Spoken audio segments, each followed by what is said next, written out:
തേലത്തുരുത്ത് ചാലാക്ക കടുവക്കാവ് ഭഗവതി ക്ഷേത്രത്തിലെ താലപ്പൊലി ആറാട്ട് മകരഭരണി മഹോത്സവത്തിന് കൊടിയേറി.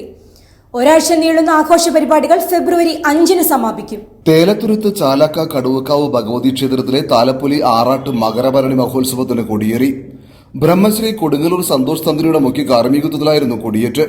ക്ഷേത്ര മേൽശാന്തി സാബു ശാന്തി, ക്ഷേത്ര ഭരണസമിതി president AK Kuttikrishnan, secretary Adarsh Subran തുടങ്ങിയവർ ചടങ്ങുകൾക്ക് നേതൃത്വം വഹിച്ചു.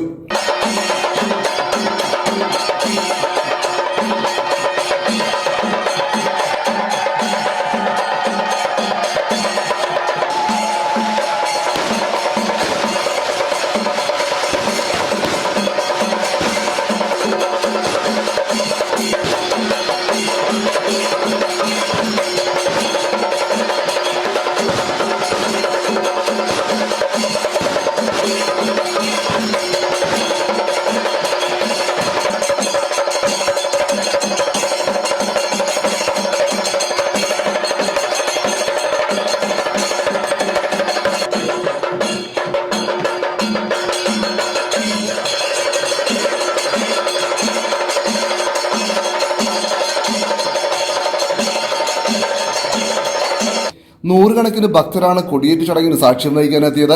കൊടിയേറ്റിന് മുന്നോടിയായി ക്ഷേത്ര ചൈതന്യ രഹസ്യം എന്ന വിഷയത്തിൽ പ്രഭാഷണം നടന്നു. പറവൂർ ജ്യോതിസായിരുന്നു പ്രഭാഷകൻ.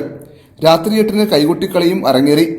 രണ്ടാം ദിവസമായ വെള്ളിയാഴ്ച വൈകിട്ട് 5-ന് കലംപൂജയും തുടർന്ന് നൃത്തസന്ധ്യയും രാത്രി 8:30-ന് പെരിഞ്ഞനം ആലിംഗിലമ്മ ടീം അവതരിപ്പിക്കുന്ന വീരനാട്യം എന്നിവയും അരങ്ങേറും. ഒരു ക്ഷേത്രത്തിന് ഒരു ഊർജം ഉണ്ട്, അതിന്റെ പേരാണ് ചൈതന്യം. ഈ ചൈതന്യം എങ്ങനെയാണ് ഈ ക്ഷേത്രത്തിൽ ഉണ്ടാകുന്നത്? ഇതിന് അനവധി രഹസ്യ സമ്പ്രദായങ്ങളും പരസ്യ സമ്പ്രദായങ്ങളും ഉണ്ട്. അത് എങ്ങനെയാണ് എന്ന് ഒരു ചെറിയൊരു വിവരണമാണ് ഇവിടെ പറയും. ഈശ്വരീയ ശക്തിയെ തളം കെട്ടി നിർത്തി അത് ഭക്തരിലേക്ക് പ്രവഹിപ്പിക്കുന്ന അല്ലെങ്കിൽ പ്രസരിപ്പിക്കുന്ന തികച്ചും ശാസ്ത്രീയമായ ഒരു സംവിധാനമാണ് ക്ഷേത്രസങ്കല്പം. വൈദ്യുതിയെക്കുറിച്ച് ഒന്നും അറിയാത്തൊരു വ്യക്തി, അതൊരു 90 വയസ്സായ അപ്പൂപ്പനായിക്കോട്ടെ അമ്മമ്മ ആയിക്കോട്ടെ, ഒരു സ്വിച്ച് ഓൺ ചെയ്തു കഴിഞ്ഞാൽ വെളിച്ചം കിട്ടുന്നു, കാറ്റ് കിട്ടുന്നു. അവിടെ അതിൻ്റെ അകത്ത് നടക്കുന്ന ഇലക്ട്രിസിറ്റിയെ പറ്റി ഒന്നും അവർക്കറിയില്ല. പക്ഷെ ഒരു സ്വിച്ച് ഇട്ട് കഴിയുമ്പോൾ അവരുദ്ദേശിച്ച കാര്യം സാധിക്കുന്നു. അതുപോലെ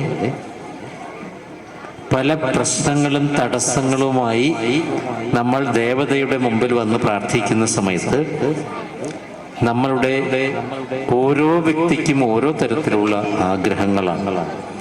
എൻ്റെ അമ്മയുടെ അസുഖം മാറ്റിത്തരണേ ദേവി, എൻ്റെ മകളുടെ വിദ്യാഭ്യാസം ഉന്നതമായി നല്ല മാർക്കോടുകൂടി പാസ്സാവണം കൃഷ്ണ, എനിക്ക് വീട് വെക്കണം, എനിക്ക് സാമ്പത്തികമായ അഭിവൃദ്ധി ഉണ്ടാകണം. ഇങ്ങനെ വ്യത്യസ്തമായ ആഗ്രഹങ്ങളുമായാണ് ഭക്തജനങ്ങൾ ഈ ക്ഷേത്ര സന്നിധിയിൽ വരുന്നത്.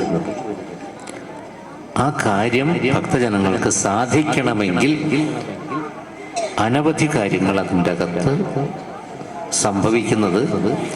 കുറച്ച് കാര്യങ്ങളെങ്കിലും നിങ്ങൾ മനസ്സിലാക്കണം. ഈ ലോകം മുഴുവൻ നിറഞ്ഞു നിൽക്കുന്ന വായു നമുക്കത് അനുഭവയോഗ്യമാകണമെങ്കിൽ ഒരു വിശറി കൊണ്ട് വീശണം. അതുപോലെ ഈ ക്ഷേത്രം ആ ശ്രീകോവിലിന്റെ അകത്ത് നിറഞ്ഞു നിൽക്കുന്ന ചൈതന്യത്തിന്റെ മുമ്പിൽ നമ്മൾ നിൽക്കുന്ന സമയത്ത് ആ ചൈതന്യത്തെ നമ്മൾക്ക് അനുഭവിക്കാൻ പറ്റണം. അങ്ങനെ നമ്മുടെ കാര്യം സാധിക്കണം.